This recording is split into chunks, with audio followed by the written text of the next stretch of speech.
Hello everybody, welcome to our channel. तो आज हम जो कंटेंट अभी तैयार कर रहे हैं वो है एनसीईआरटी इंग्लिश के और सब्जेक्ट्स के एक्सप्लेनेशन और सारे चैप्टर्स को हम कवर करेंगे। धीरे धीरे हम ये एनसीईआरटी जो एनसीईआरटी का इंग्लिश सब्जेक्ट है उसको अभी 6th क्लास की इंग्लिश अभी हम शुरू करेंगे। फिर धीरे धीरे उसे 6th से 12th तक हम लेकर जाएंगे और धीरे धीरे हमारे साथ और भी फैकल्टीज जुड़ेंगे जो और भी सब्जेक्ट्स की एक्सप्लेनेशन इस चैनल पर करवाएंगे। तो अगर आपका खुद का बच्चा 6th में है, 6th से 12th तक है, तो इंग्लिश का सीरीज तो अब हम शुरू कर रहे हैं। तो आप इस कंटेंट को अगर आपको ये अच्छा लगता है, ये एक्सप्लेनेशन अच्छी लगती है, तो आप इसे शेयर भी कर सकते हैं। तो अभी हम एनसीईआरटी 6th क्लास की इंग्लिश के चैप्टर बाय चैप्टर एक्सप्लेनेशन करवाते जाएंगे। तो आज हम 6th क्लास की इंग्लिश शुरू करने जा रहे हैं। तो बुक है, ये हनीसकल बुक है एनसीईआरटी की 6th क्लास की इंग्लिश। उसका पहला चैप्टर है हु डिड पैट्रिक्स होमवर्क। ये पहला चैप्टर है। तो जैसे हम बिफोर यू रीड हम क्लास में डिस्कस कर सकते हैं बच्चों के साथ कि who do like homework, do you like homework, do do it yourself और do you get help.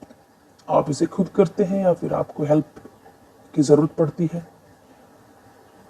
What homework do you usually have, क्या क्या होमवर्क हम कि आपको मिलता है। ऐसे जैसे किसी भी चैप्टर को हम शुरू करते हैं तो हम बच्चों से पूछ सकते हैं। तो अभी हम चैप्टर शुरू करेंगे। Who did पैट्रिक्स homework. तो अभी हम ये चैप्टर का हेडिंग है, चैप्टर का नेम है कि पैट्रिक का होमवर्क किसने किया। ठीक है, तो अभी हम इस चैप्टर को बेटा ध्यान से सुनेंगे। जो भी इस कंटेंट को अभी देख रहे हैं उसे ध्यान से हम अभी समझेंगे।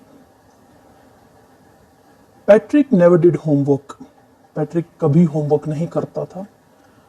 टू बोरिंग ही सेड, बहुत बोरिंग है। वो हमेशा यही कहता था कि होमवर्क बड़ा बोरिंग है, होमवर्क करना मुझे पसंद नहीं है, और ना ही वो करता था। He played hockey and basketball and Nintendo instead.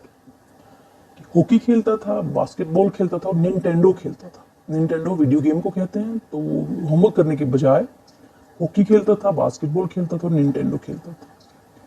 His teachers told him, Patrick do your homework और यू वोंट लर्न एनीथिंग। उसके टीचर्स हमेशा कहते थे कि पैट्रिक अपना होमवर्क करो वरना तुम कुछ नहीं सीख पाओगे। एंड इट्स ट्रू, और ये बात सच भी है। Sometimes he did feel like an ignoramus. ये बात सच भी है और कभी कभी उसे भी ये फील होता था कि वो एक इग्नोरमस है। तो इग्नोरमस होता है इग्नोरेंट पर्सन, जिसको जो एजुकेशन में पीछे है और इग्नोर करता रहता है, चीजों को टालता रहता है।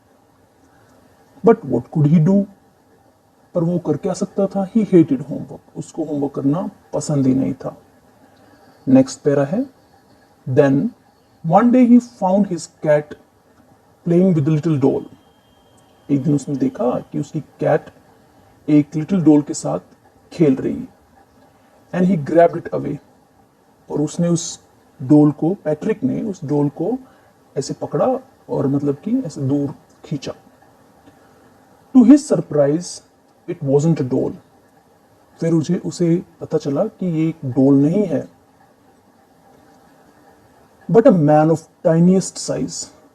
बाद में उसे पता चला कि ये कोई डॉल नहीं है जिसके साथ एक कैट खेल रही है। ये एक मैन है, बहुत ही छोटे साइज का, टाइनीएस्ट साइज, बहुत छोटा। He had a little wool shirt with old fashion breaches. उसकी एक छोटी सी शर्ट थी वूल की। वूल ऊन की, जैसे हम सर्दियों में डालते हैं कई बार ऊनी कपड़े, वैसा। विद ओल्ड फैशन ब्रिचेस, पुराने ही फैशन के ब्रिचेस। ब्रिचेस होता है एक कि शॉर्ट ट्राउजर, एक छोटा ट्राउजर जैसे हम पहनते हैं, पजामा टाइप छोटा सा। तो वैसा उसने पहना हुआ था उस छोटे से आदमी ने, जिसके साथ उसकी कैट खेल रही थी। And a high tall hat much like a witches, और उसकी एक काफी लंबी एक हैट थी, जैसे एक जादूगरनी की होती है ना। जैसे नुकीली, ऊपर से नुकीली और वैसे राउंड शेप में। ही येल्ड, येल मीन्स चिल्लाना। सेव मी, उसने चिल्लाया, उस छोटे आदमी ने चिल्लाया, सेव मी, मुझे बचाओ। Don't give me back to that cat, मुझे उस कैट को मत देना। I grant you a wish, I promise you that, मैं तुम्हारी एक विश पूरी कर दूंगा, मैं वादा करता हूं, मुझे बचाओ, उस कैट को मुझे मत देना। थर्ड पैराग्राफ में आते हैं। Patrick couldn't believe how lucky he was, Patrick को विश्वास ही नहीं हो रहा था कि वो कितना लकी है। Here was the answers to all of his problems, उसे उसकी सारी प्रॉब्लम्स का सोल्यूशन मिल गया था।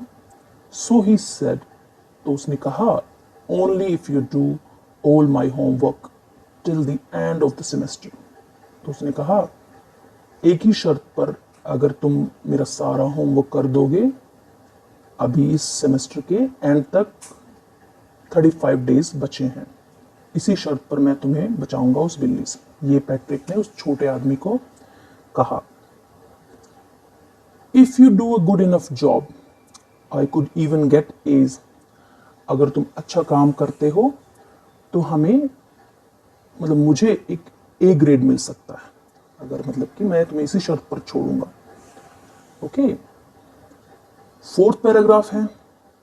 The little man's face wrinkle like a dish cloth thrown in the hamper, जो छोटे आदमी का फेस ऐसे मतलब पूरा रिंकल्ड हो गया, मतलब सिकुड़ गया, जैसे एक डिश क्लोथ होता है, डिश क्लोथ होता है जिस कपड़े से हम बर्तन धोते हैं, ऐसा कुछ, मतलब पुराना सा एक जो मतलब ऐसा एक कपड़ा होता है, डिश क्लोथ उसे कहते हैं, जो डिशेस वॉश करने के काम आता है। तो ये बात सुनकर पैट्रिक की, उसका फेस एकदम रिंकल्ड हो गया और ऐसे हो गया जैसे मतलब कि किसी ने एक वो कपड़े धोने वाला ये क्या कहते हैं, ये बर्तन धोने वाला कपड़ा ऐसे ही फेंक दिया हो। He kicked his legs and doubled his fists and he grimaced and scolded and pursed his lips.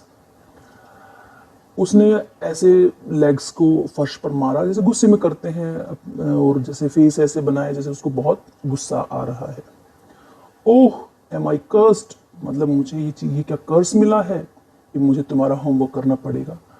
But I do it, पर फिर भी मैं कर दूंगा, ऐसा उसने छोटे से बच्चे ने पैट्रिक को कहा।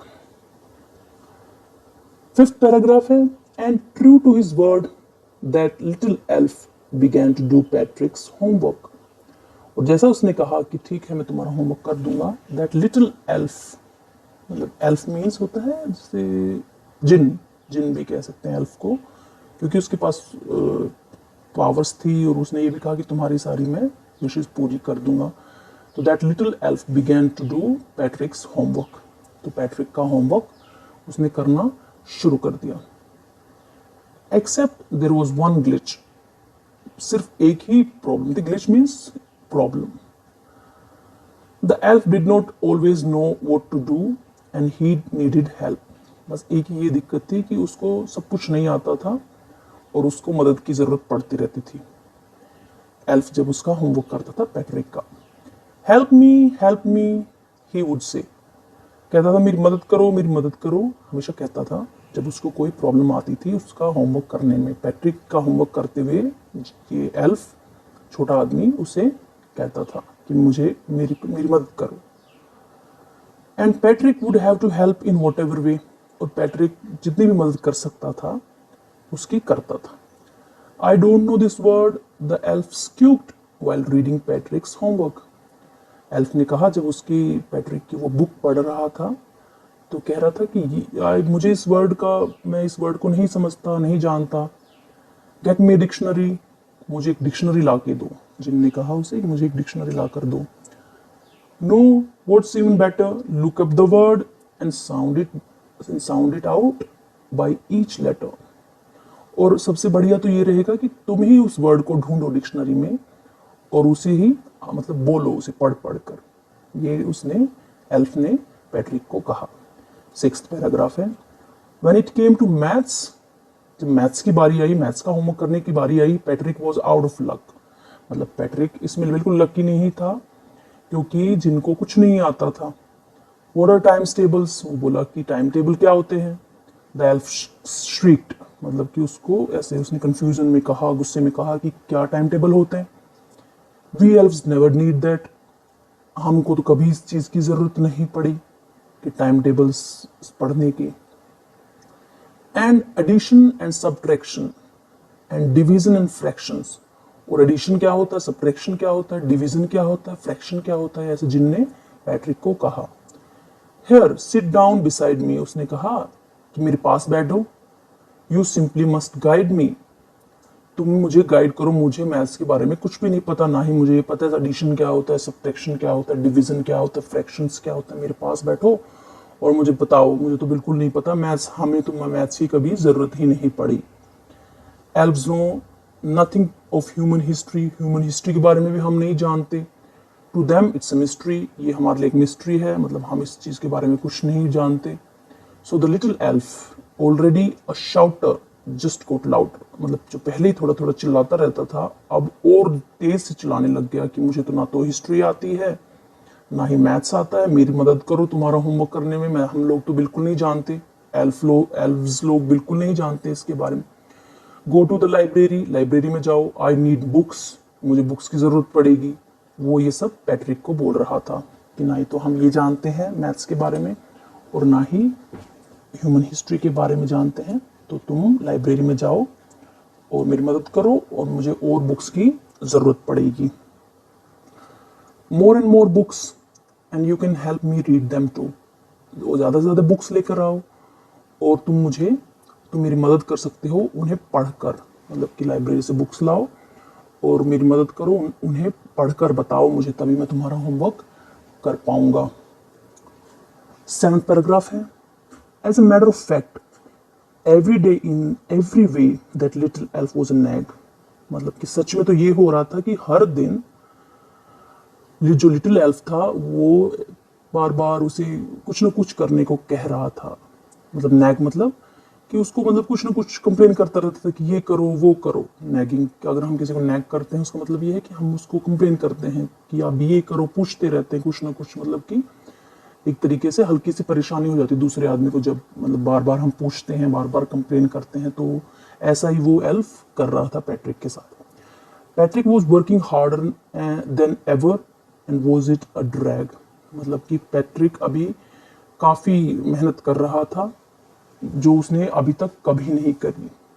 He was staying up nights, वो देर रात तक जाग रहा था। Had never felt so weary, इतना ज़्यादा थका हुआ उसने कभी फील नहीं किया था। Was going to school with his eyes puffed and bleary, मतलब स्कूल में जा रहा था जैसे आंखें सूजी हुई हो, थकी हुई हो, क्योंकि अभी वो देर रात तक जग कर सारा काम कर रहा था, उस एल्फ की मदद भी करा रहा था अपना ही होमवर्क करने। 8th पैराग्राफ है, Finally, the last day of school arrived and the elf was free to go, और ऐसे ही लास्ट डे जो स्कूल का था वो आ गया और अभी एल्फ आज़ाद था जाने के लिए। As for homework, there was no more, so he quietly and slyly slipped out of the back door. Homework की बात करें तो होमवर्क अभी ख़त्म हो गया था, सारा पूरा हो गया था, तो वो चुपचाप ऐसे सीक्रेटली पीछे के दरवाजे से चला गया जिन। 9th पैराग्राफ है, पैट्रिक गोट हिज एज, पैट्रिक को ए मिले, ए ग्रेड मिला होमवर्क के लिए। हिज क्लासमेट्स वर अमेज्ड, मतलब कि वो काफ़ी सरप्राइज हो गए कि ये तो कभी पढ़ता ही नहीं था, ये तो कभी होमवर्क करता ही नहीं था, इसको ए मिला है। His teacher smiled and were full of praise, उसके टीचर्स ऐसे मतलब मुस्कुरा रहे थे कि पैट्रिक जो कभी होमवर्क नहीं करता था उसने सारा होमवर्क किया है और बहुत अच्छे से होमवर्क किया है और उसको ए ग्रेड मिला है, और उसकी काफ़ी प्रेज कर रहे थे, तारीफ़ें कर रहे थे। And his parents they wondered what had happened to Patrick, मतलब उनको तो ऐसा पूरा ऐसे सरप्राइज हो रहा था कि पैट्रिक को क्या हुआ है जो कभी नहीं पढ़ता था, इतना अच्छे से ए ग्रेड लाया है। He was now the model kid, अब वो एक मॉडल किड था, मीन्स कि मतलब सभी टीचर्स उसका और बच्चों के सामने एग्जाम्पल दे रहे थे कि पैट्रिक जैसा बनो, पैट्रिक कितना अच्छा पढ़ता है, कितना अच्छे से होमवर्क करता है। Cleaned his room, did his course, was cheerful, never rude, like he had developed a whole new attitude. अब वो अपना रूम भी खुद ही क्लीन करता था, सारे जो डेली के काम होते थे वो भी खुद करता था, खुश रहता था, कभी रूड नहीं था पहले के जैसे, और ऐसा ऐसा लग रहा था मानो उसने उसमें मतलब कि बहुत सारा अलग ही एक रवैया आ गया, अब उसका पूरा बिहेवियर ही चेंज हो गया पैट्रिक का। 10th पैराग्राफ है, you see in the end Patrick still thought he had made that tiny man do all his homework. Patrick अभी भी समझता था कि उस छोटे आदमी ने ही उसका सारा होमवर्क किया। But I share a secret, मतलब कि आई शेयर मतलब कि ये जो राइटर हैं, ऑथर हैं इस चैप्टर के, वो कह रहे हैं कि लेकिन मैं आप लोगों के साथ ये सीक्रेट शेयर कर रहा हूँ, just between you and me, और आप और मेरे बीच की बात है। इट वॉजंट द एल्फ, ये उस जिन ने ये काम नहीं किया था, उस छोटे आदमी ने होमवर्क नहीं किया था, Patrick had done it himself, ये पैट्रिक ने ही अपना काम किया था। मतलब कि जिनने उसी के थ्रू उसका उसका खुद का ही काम उसी से करवाया, उससे मदद ली, और उसका पूरा जो बिहेवियर था वो एक पॉजिटिव वे में चेंज करवाया। तो पैट्रिक तो यही समझता आया और समझता भी अभी यही था कि वो उसका सारा होमवर्क उस एल्फ ने किया, लेकिन सच बात ये है कि पैट्रिक ने ही अपना होमवर्क खुद किया, क्योंकि उसने सारी मदद की, सारी लाइब्रेरी से बुक्स लाया, सब कुछ मैथ्स भी पढ़ा, हिस्ट्री भी पढ़ा, और उसने मतलब उसका सारा बिहेवियर एक पॉजिटिव वे में चेंज हो गया। तो ये चैप्टर है who did Patrick homework, first chapter है ये 6th क्लास के एनसीईआरटी इंग्लिश बुक का। तो ये एक्सप्लेनेशन थी, इसमें कुछ वर्ड्स हैं जो हम एक बार फिर से मतलब कुछ नए वर्ड्स हैं उसको हम एक बार रिवाइज करेंगे। जैसे निंटेंडो है, निंटेंडो मतलब वीडियो गेम। इग्नोरमस होता है मतलब कि जो ignorant person who lakhs education, मतलब जो इग्नोर करता रहता है, चीज़ों को टालता रहता है, और उसमें एजुकेशन भी कम है, मतलब एजुकेशन का लेवल भी कम है, पढ़ता भी कम नहीं है। ब्रिचेस, ब्रिचेस होते हैं एक शॉर्ट ट्राउजर्स, मतलब कि छोटा सा ऐसे ट्रैक पैंट कह लें, छोटा पजामा कह लें, ऐसा। डिश क्लोथ होता है एक ऐसा क्लोथ जो डिशेस वॉश करने के काम आता है, मतलब कि बर्तन धोने के लिए जो कपड़ा इस्तेमाल होता है उसे डिश क्लोथ कहते हैं। हैम्पर, हैम्पर होता है एक बास्केट विद लिड, एक बास्केट होती है जिसके ऊपर एक लिड भी हो, मतलब वो कवर हो बास्केट, उसे हैम्पर कहते हैं। ग्रिमेस्ड स्कोल्ड पर्स्ड हिज लिप्स, इसका मतलब है कि ऐसा उसने ये, अगर ये वर्ड इस्तेमाल हो रहे हैं किसी सेंटेंस में, ग्रिमेस्ड कि उसने अपना फेस ग्रिमेस्ड किया, स्कोल्ड किया, पर्स्ड हिज लिप्स मतलब कि उसको, ये सारे एक्सप्रेशंस हैं मतलब कि किसी गुस्सा दिखाने के और डिसअप्रूवल दिखाने के, ये सारे एक्सप्रेशंस के लिए ये वर्ड्स इस्तेमाल किए हैं। ग्लिच, ग्लिच मतलब होता है कि प्रॉब्लम। श्रीक्ड, श्रीक्ड होता है gave a short high pitched cry, मतलब कि जैसे कि छोटी सी हम चीख पड़ते हैं, बहुत तेज लेकिन छोटी सी, मतलब कि उसकी आवाज़ बहुत ज़्यादा होगी वैसे वो छोटी होगी, तो उसको श्रीक्ड कहते हैं। नैग, नैग मतलब ये होता है कि मतलब जो सारा टाइम दूसरों को कंप्लेन करता रहे और मतलब कि क्वेश्चंस करता रहे, तो वो उसका मतलब होता है नैगिंग। स्लाइली मीन्स सीक्रेटिवली, मतलब कि एक मतलब चुपचाप बिना बताए। किड मतलब आप बच्चे को कहा जाता है चाइल्ड। कोर्स होते हैं वर्क जो हम डेली करते हैं, जैसे डेली हम उठते हैं, ब्रश करते हैं, नहाते हैं, तो ये डेली कोर्स हो गए। एटीट्यूड मतलब अ फीलिंग अबाउट समवन और समथिंग, मतलब कोई फीलिंग किसी चीज़ के बारे में, तो हमारा उसके प्रति नज़रिया, उसे एटीट्यूड कहते हैं। तो ये कुछ नए वर्ड्स थे जिन्हें हमें लर्न करने हैं, इस चैप्टर्स में इस्तेमाल है, इसको हम बार बार करेंगे तो ये लर्न हो जाएंगे। ये इस चैप्टर की एक्सप्लेनेशन थी हु डिड पैट्रिक्स होमवर्क की। तो धीरे धीरे हम ये सीरीज़ आगे बढ़ाएंगे, तो 6th क्लास एनसीईआरटी इंग्लिश के सारे चैप्टर्स हम ऐसे ही कवर कराएंगे। अब नेक्स्ट वीडियो में हम इसके क्वेश्चंस आंसर्स करेंगे सारे, फिल इन द ब्लैंक्स, और जो भी ये वर्कशीट है कंप्लीट करेंगे, और ऐसे ऐसे धीरे धीरे हम और भी नेक्स्ट चैप्टर्स भी करते जाएंगे। और तो ये सारे चैप्टर्स हैं। तो अगर आपको ये कंटेंट अच्छा लगता है तो आप इसे शेयर कर सकते हैं अपने रिलेटिव्स के साथ, जो भी बच्चे हैं अभी 6th क्लास में और एनसीईआरटी इंग्लिश पढ़ रहे हैं, तो अगर आप उसके साथ शेयर कर सकते हैं तो it will be beneficial for them. और धीरे धीरे हम और सब्जेक्ट्स भी लेकर आएंगे, जो कि हमारी और फैकल्टीज़ भी इस चैनल में जुड़ेगी, तो वो चैप्टर्स भी और सब्जेक्ट्स के और चैप्टर भी ऐसे हम कंटिन्यू करेंगे आने वाले समय में। तो आई होप आप लोगों ने कुछ सीखा होगा, समझा होगा। टिल देन आप अपना ध्यान रखें। Lots of good energy to all. Thank you so much.